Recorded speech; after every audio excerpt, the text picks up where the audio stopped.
నమస్తే బీసీఎన్ న్యూస్తో మీ ముందున్నది ఆనంద్ రాజ్ కుమార్. ఈనాటి వార్తల్లోని ముఖ్యాంశాలు. కోయంబత్తూరు పారిశ్రామికవేత్తలతో మంత్రి నారా లోకేష్ భేటీ. పరిశ్రమలకు గమ్యస్థానంగా మారిన ఆంధ్రప్రదేశ్లో పెట్టుబడులు పెట్టాలంటూ పిలుపు. ముఖ్యమంత్రిగా చంద్రబాబు అధికారం చేపట్టిన 15 నెలల్లో అనేక అభివృద్ధి సంక్షేమ కార్యక్రమాలకు శ్రీకారం చుట్టారు. AP TDC chairman Nokasani Balaji స్పష్టం.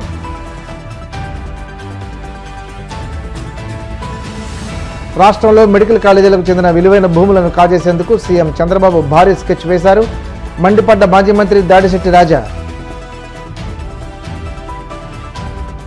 శతచిత్రాల నిర్మాత తొమ్మలపల్లి రామసత్యనారాయణ, హాస్య చిత్రాల దర్శకుడు రేలంగి నరసింహరావులను సత్కరించిన భీమవరం మార్నింగ్ కాఫీ క్లబ్ సభ్యులు.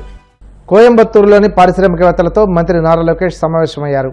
ఈ సందర్భంగా మాట్లాడుతూ ప్రస్తుతం ఆంధ్రప్రదేశ్లో పెట్టుబడులకు పూర్తి అనుకూల వాతావరణం నెలకొందని, పరిశ్రమలకు సింగిల్ విండో అనుమతులతో పాటు speed of doing, investors friendly విధానాలు అమలు చేస్తున్నామని అన్నారు. పరిశ్రమదారులు డీటెయిల్డ్ ప్రాజెక్టు రిపోర్టుతో రాష్ట్రానికి వచ్చాక నిర్మాణం పూర్తయ్యే వరకు పూర్తి బాధ్యత మాదే అన్నారు. పరిశ్రమలకు గమ్యస్థానంగా మారిన ఆంధ్రప్రదేశ్లో పెట్టుబడులు పెట్టండి అంటూ మంత్రి లోకేష్ పిలుపునిచ్చారు.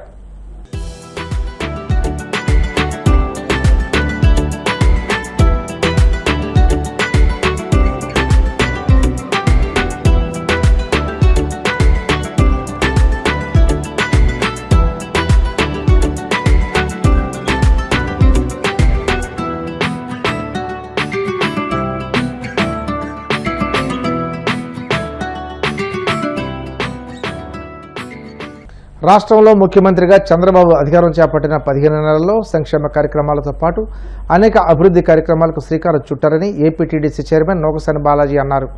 మంగళగిరి టీడీపీ కేంద్ర కార్యాలయంలో మీడియాతో మాట్లాడుతూ ఎన్నికల్లో ఇచ్చిన సూపర్ 6 పథకాల హామీలు ఒక్కొక్కటిగా నెరవేర్చుకుంటూ వస్తున్నారని, తాను చేయకపోగా ఇచ్చిన హామీలు నెరవేర్చకపోగా రాష్ట్ర ప్రజలకు ఇచ్చిన వాగ్దానాలు తొంగలోకి తొక్కిన జగన్ ఇప్పుడు రాష్ట్ర ప్రభుత్వం మీద విషప్రచారం చేస్తున్నారని ధ్వజమెత్తారు.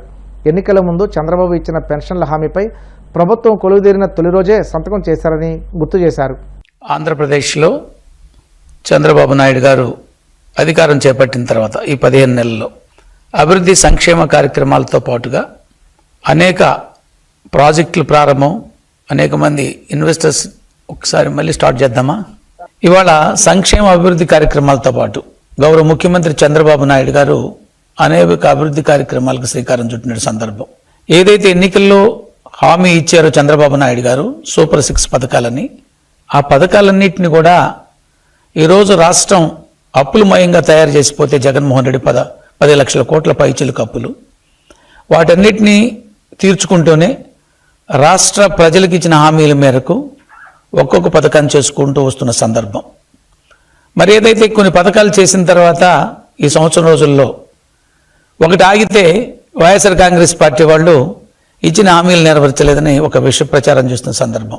వారు ఒకటి నేర్చుకున్నారు, తాము చేయకపోగా ఇచ్చిన హామీలు నెరవేర్చకపోగా రాష్ట్ర ప్రజలకు ఇచ్చిన వాగ్దానాలు తొంగలో తొక్కి నిన్న ప్రజల చీత్కారాలకు లోనై 151 నుంచి 11 సీట్లకు పరిమితమై అయ్యో రామంటూ ఎక్కడో మూలను కూర్చొని కనీసం అసెంబ్లీకి వచ్చి అసెంబ్లీలో మాట్లాడే దమ్ము ధైర్యం లేక ఎక్కడో గోడల కింద చేరి ఈ రాష్ట్ర ప్రభుత్వం మీద ఒక విష ప్రచారం చేయడానికి ప్రయత్నిస్తున్న సందర్భం.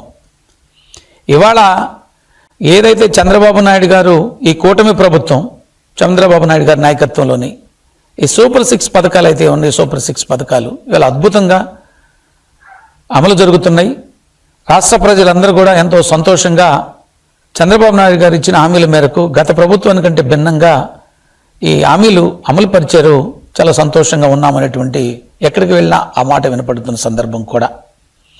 ఇందులో భాగంగా పెన్షన్లు ఏదైతే చంద్రబాబు నాయుడు గారు ప్రారంభంలో తెలుగుదేశం పార్టీ పెన్షన్లు పెంచిన సందర్భం కూడా మీకు గుర్తు చేస్తున్నాను. 84లో 30 రూపాయలతోటి గౌరవ ఆనాటి ముఖ్యమంత్రి ఎన్టీ రామారావు గారు ప్రారంభిస్తే దాన్ని 2014-19లో చంద్రబాబు నాయుడు గారు 200 ఉన్నటువంటి తర్వాత 200 ఉన్న పెన్షన్ని 1800 పెంచి 2000 రూపాయలు చేసిన సందర్భం కూడా మీ దృష్టికి తీసుకొస్తూ ఉన్నాను.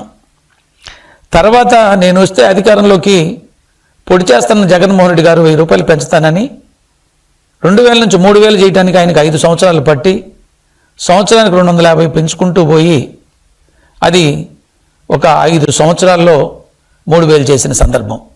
ఎన్నికల ముందు చంద్రబాబు నాయుడు గారు ఏదైతే 3,000 రూపాయల నుంచి 4,000కి పెంచుతా అన్నారో, ప్రభుత్వం వచ్చినటువంటి రోజే సంతకం చేస్తూనే ముఖ్యమంత్రిగా 4,000 రూపాయలకు పెంచి 4,000 రూపాయలతో పాటు ఏ రోజైతే ప్రకటించారో ఏప్రిల్, మే, జూన్ 3,000 ప్లస్ జూలై నెల 4,000 కలిపి 7,000 రూపాయలు పెన్షన్ ఇవ్వటం కూడా జరిగింది.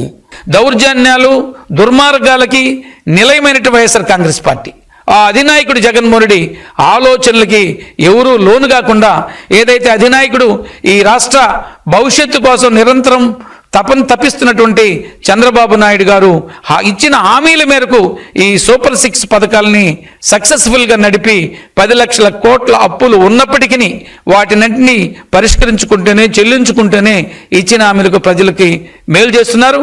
ఇలాంటి ప్రభుత్వానికి మీరు అండగా ఉండాలి.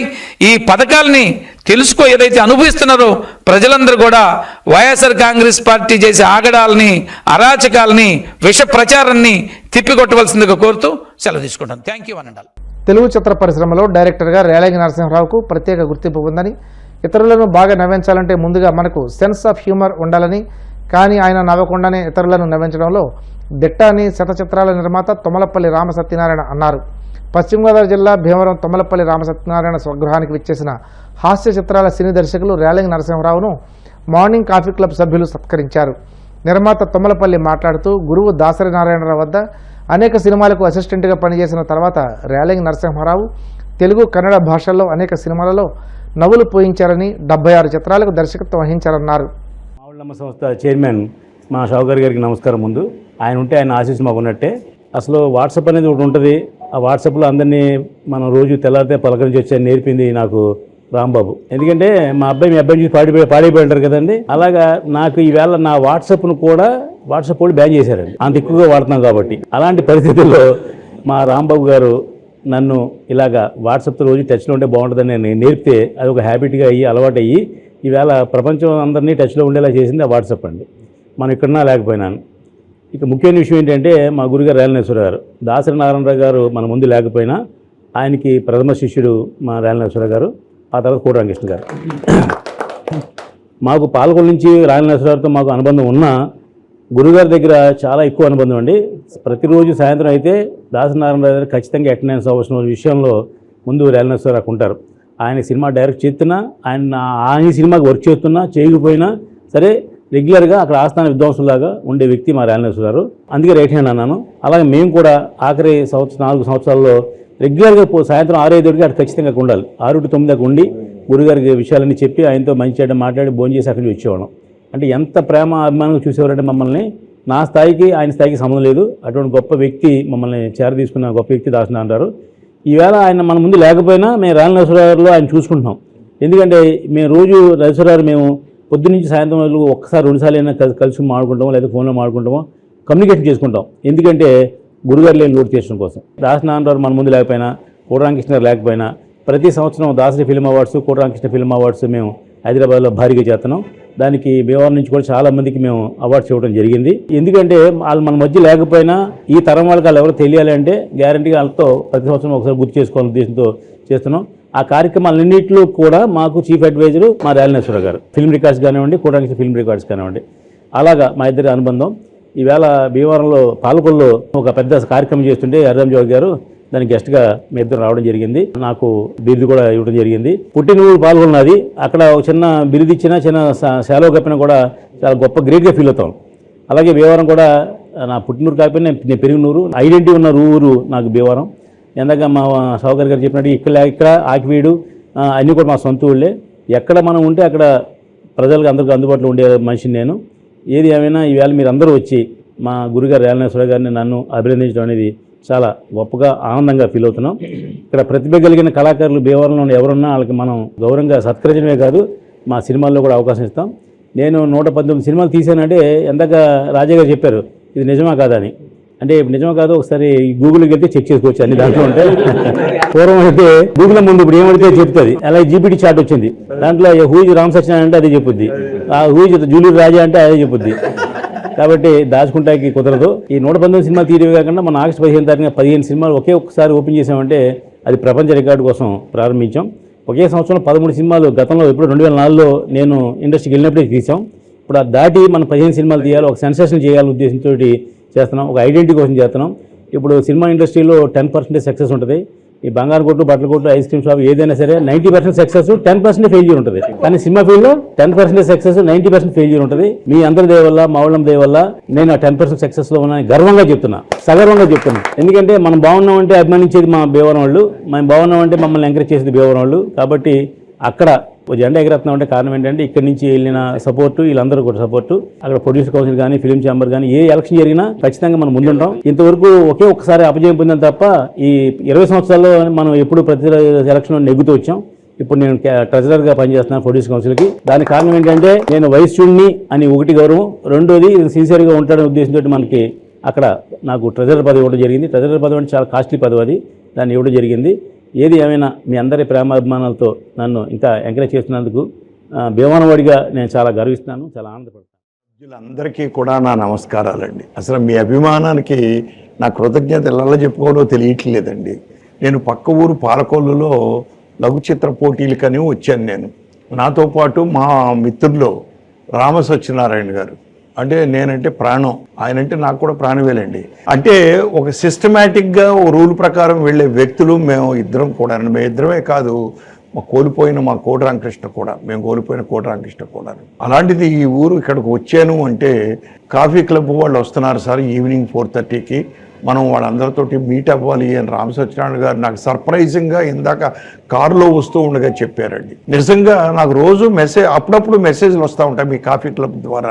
ఇదిగో శ్రీనివాస్ గారు పంపిస్తూ ఉంటారు. శ్రీనివాస్ గారు నాకు ఎలా పరిచయం అంటే ముందు నుంచి కూడానండి, శోభన్ బాబు ఫ్యాన్స్ అసోసియేషన్ అండి, మీ అందరూ ఆల్మోస్ట్ ఆల్ శ్రీనివాసరావు గారు అక్కడ ఫంక్షన్ల కాటికి వస్తూ ఉంటారు. శోభన్ బాబు గారు ఫ్యాన్స్ అసోసియేషన్లో నేను ఎక్కువ ఇంపార్టెంట్ పర్సన్ ఎట్లా అయ్యానంటే, మా గురువు దాసనారాయణరావు గారును శోభన్ బాబు గారు బాబా బాబా అనుకుంటూ ఉంటారు ఎప్పుడు కూడా. శోభన్ బాబు గారిది 175 days ఫంక్షన్ ఒకటి చెయ్యాలనుకున్నప్పుడు గురువు గారిని అప్రోచ్ అయితే ఆ గురువు గారు నన్ను అప్పచెప్పారు వీళ్ళకండి యాస్టీస్.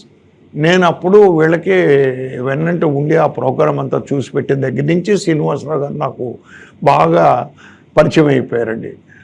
అటువంటిది ఈరోజు రామసత్యనారాయణ గారు ఇక్కడ తీసుకొచ్చి నన్ను మీ అందరినీ పర్సనల్గా మీట్ చేయించడం అనేది it is a great thing అండి.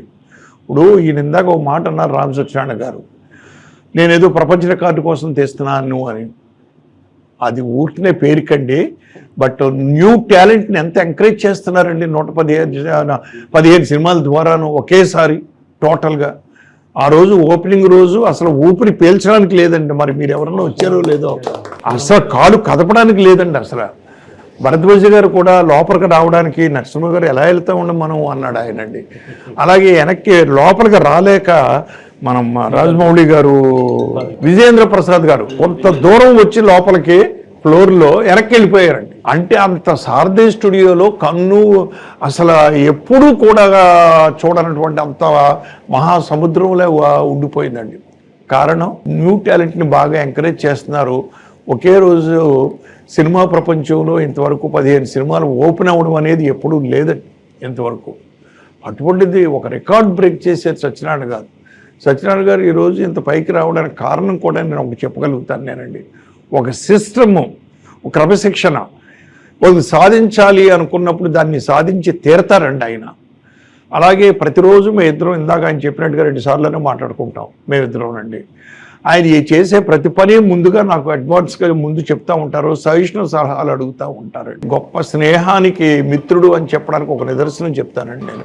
కోటి రామకృష్ణ బిగినింగ్ డేస్లో ఇక్కడ మద్రాసుకు వచ్చినప్పుడు వాళ్ళ ఫ్యామిలీ అక్కడ సఫర్ అవుతూ ఉండేదండి. వాళ్ళు కొంచెం ఇబ్బందుల వల్ల రామ సత్యనారాయణ గారికి ఫోన్ చేసి ఇలాగ మా ఊళ్ళో ఏదో చిన్న ఇబ్బందుల్లో ఉన్నారంట అంటే ఈయన పరిగెత్తుకు వెళ్ళి వాళ్ళ ఫ్యామిలీని ఆదుకునేవారండి. కోటి రామకృష్ణ అసిస్టెంట్ డైరెక్టర్గా ఉన్నంతకాలం అక్కడ ఈయన వచ్చినప్పుడల్లా అతన్ని ఆదరించేవాడండి. అతను కూడా ఉండేవాడండి. నాకు ఇన్ని చేస్తున్నారు రామ సత్యనారాయణ గారికి నేనేమీ చేయలేదు. మీకు ఎవరికీ తెలియని ఒక విషయం నాకు చేశారండి. నేను ఇంతవరకు 76 సినిమాలు డైరెక్ట్ చేశాను. ఏది రాజేంద్ర ప్రసాద్తో 32 సినిమాలు, 34 సినిమాలు, చంద్రమోహన్ గారితో 24, శోభన్ బాబు గారితో ఒకే ఒక సినిమా, నరేష్ గారితో 15 సినిమాలు, నాగేశ్వరరావు గారితో, కృష్ణరాజు గారితో, మా గురువు గారు హీరోగా 3 సినిమాలు, దాసనారాయణరావు గారు హీరోగా ఆయనతో చేసిన 7 సినిమాలు అయినా, ఇలా సుమన్ గారు, ఇలా రకరకాలుగా చేసుకుంటూ వచ్చిన బాబు మోహన్ హీరోగా, బ్రహ్మానందం హీరోగా, అలీ హీరోగా అన్నీ చేసుకుంటూ వచ్చానండి. కానీ ఏనాడు నేను కెమెరా వదిలిపెట్టి వెళ్ళి కెమెరా ముందు నిలబడలేదండి. అంటే ఆర్టిస్ట్గా ఆ ఘనత నన్ను కెమెరా ముందు నిలబెట్టిన ఘనత ఈయనకే దక్కిందండి. రామసత్యనారాయణ గారు నన్ను ఒక ఫాదర్ క్యారెక్టర్ వేయించారు ఈయనండి. సీను గాడ్ అనే ఒక సినిమాలో నటుడిని చేశారు. ఆ రోజు ఫస్ట్ ఘనత ఆయనకే దక్కిందండి. స్నేహం అనే దానికి ఇందాక మీకు కోడి రామకృష్ణ ఎగ్జాంపుల్, ఈయనకి ఉన్న అనుబంధం, నాకు ఈయనకి ఉన్న అనుబంధం. ఇప్పుడు కాసేపు ప్రకటనలు.